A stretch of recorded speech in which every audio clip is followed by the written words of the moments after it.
Star India one मध्ये आपलं स्वागत आहे। पाहूया आजची प्रमुख माहिती।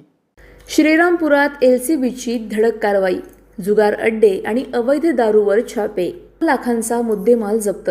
श्रीरामपुरात अवैध धंदे उघडकीस। अहिल्यानगर जिल्ह्यातील श्रीरामपूर शहरात स्थानिक गुन्हे शाखेने अवैध धंद्यांविरोधात मोठी कारवाई केली आहे। पोलीस अधीक्षक मुमक्का सुदर्शन यांच्या मार्गदर्शनाखाली करण्यात आलेल्या या कारवाईत जुगार अड्डे आणि अवैध दारू व्यवसायावर छापे टाकण्यात आले। या मोहिमेत एकूण 3 गुन्हे दाखल करण्यात आले असून 8 आरोपींविरुद्ध कारवाई करण्यात आली आहे।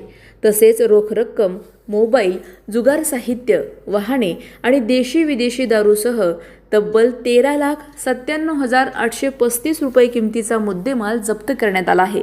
स्थानिक गुन्हे शाखेचे पोलीस निरीक्षक संतोष मुटकळे यांच्या नेतृत्वाखाली ही कारवाई करण्यात आली असून जिल्ह्यातील अवैध धंद्याविरोधातील कारवाया पुढेही सुरू राहणार असल्याचे पोलिसांनी स्पष्ट केले आहे। प्रतिनिधी जाकीर शेख, अहिल्यानगर। आमच्या YouTube चॅनलला नक्की सबस्क्राइब करा। पाहत रहा स्टार इंडिया। फेसबुक आणि इंस्टाग्राम स्टार इंडिया वनला फॉलो करा। पाहिल्याबद्दल धन्यवाद।